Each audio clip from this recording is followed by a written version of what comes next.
15. Psychology tricks to persuade anyone. Persuasion is a very useful skill that comes in handy in so many circumstances. In fact, the art of persuasion is one of the most practical skills you could learn. Maybe you need to close an important sale or coax your boss into giving you a raise. Perhaps you want to get your spouse to see your point of view, or you simply want to persuade someone to do a favor for you. In situations like these, it's good to know how to use psychology to your advantage, especially since convincing others, mostly those with strongly opposing views, can be difficult. Understanding how and when to use the following tricks will also help you detect when they are being used on you. Number 1. Explain the reason for your request. Have you ever had to stand in line for something important, but you were in a real hurry? Maybe you even tried to seek permission to cut in line. It probably didn't work. You could have increased your chances if you had given a compelling reason. You could have simply said something like, "Can I cut in line? I only have a few items and I'm in a rush." Or, "Can I cut in line? I'm about to miss my flight." Giving reasons for your request will increase the chances of persuading the other person. And remember, the bigger your request, the more compelling your reason should be. Number 2. Use polite expressions. Please and thank you are magical words that you need to learn to apply when trying to persuade people. As humans, we have been generally raised and conditioned to react well to the usage of these words. We are more open to requests than instructions. After all, no one likes to be ordered around. A smiling face and a "please" can work wonders. So, use polite expressions whenever you're trying to persuade someone to do something. You may just get your request granted. Number 3. Compliment. Compliments can go a long way. They are very useful in persuasion because when you compliment someone, they are instantly more open to hearing what you have to say. Also, when you give people compliments, it can change some of the preconceived notions they might have had about you. You just have to ensure your compliments are very honest and subtle. Complimenting people when you don't really mean it will do the exact opposite of what you want it to do. Number 4. Offer a drink. Take things a step further. While talking to the person you're trying to persuade, offer them a warm beverage, such as a cup of coffee or tea. Research suggests that a warm drink put in someone's hands can project feelings of warmth from you toward them, making them feel that you are a welcoming and likable person.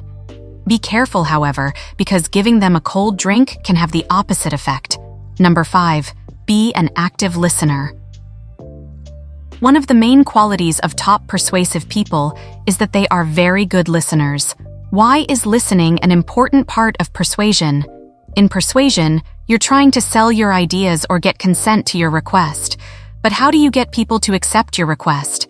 This is where listening becomes a real benefit. Listening will help you understand the person you're trying to persuade.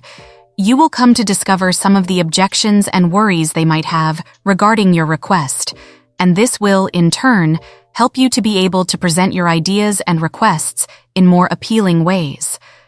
In the art of persuasion, listening is more important than talking. Number 6. Use fluid speech. Confidence is key to persuading people. When you speak with your sentences colored with hesitant words such as "like" or "I mean," it makes you appear less confident and less sure of what you're talking about. Oftentimes, people interpret fluidity in speech to mean confidence and validity. Basically, the more confident you appear in your speech, the easier it will be to persuade others. Number 7. Talk faster. Talking at a faster pace can also help when you're trying to persuade people. How's that? When you're speaking quickly, the person you're speaking to has to listen quickly enough to be able to soak in and follow what you're saying. They won't have enough time to pick apart your points. Talking faster will also make you seem more confident. When you're speaking quickly and fluidly, your listeners, either subconsciously or consciously, feel like your confidence indicates that you really know what you're talking about. Therefore, they will be more inclined to listen to your arguments and agree to your requests. Number 8. Repeat speech and action. Another psychology trick in persuading people is to sometimes repeat their words and copy their actions. When you repeat what someone has said back to them, it makes them feel like you are listening, and they will be more compelled to talk and listen to you. This can help you establish a bond with them, and they will be more open to your request. Even therapists and psychologists have been known to use this method in trying to get their patients to relax in their sessions with them. However, make sure that you don't overdo this, because you will come across as weird or awkward, which is the exact opposite of what you want. Number 9. Nodding. If you want people to feel like you're paying attention and agree with their opinions, then nod. Nodding is another psychological trick that is often used by people when they're trying to persuade someone. While having a conversation with someone, nod occasionally to affirm what the other person is saying. When you do this while you're talking, it will be difficult for the listener not to nod too. They will eventually become more accommodating and agreeable subconsciously to what you're saying. Number 10. Use reciprocation to create an obligation. Imagine a scenario where your neighbor lends you their lawnmower or a colleague at work unexpectedly passes you a lead. How would you feel? I can tell you how you'll feel. You'll feel very grateful and feel like you owe them something in return. Oftentimes, when you do someone a favor, they feel obligated to return it, especially when they weren't expecting it at all. You should learn to use this psychological trick to help make your relationships buoyant. The feeling of indebtedness in people will trigger an obligation to reciprocate, and when you make your requests, they'll be far less likely to reject you. Number 11. Use the contrasting technique. The contrasting technique is a very effective tool that is commonly used in bargaining. What is it all about? The contrasting technique is mainly a method in which you make demands which are much higher than what you actually want, and then you gradually bargain back down to what you really desired. This method works on people because of the huge contrast between the first demand and the bargained one. In the other person's mind, they think the much lower price is relatively more ideal. Number 12. Use timing to your advantage. Another key trick is learning to use timing to your advantage. If you study people closely, you will discover that some people tend to be more agreeable when they are mentally fatigued. Whenever you have a request that someone might not quickly consent to, watch the person closely and make the request just after they've done a mentally daunting task. Even if you don't get their response immediately, you will at least be able to get the person to listen to your demands.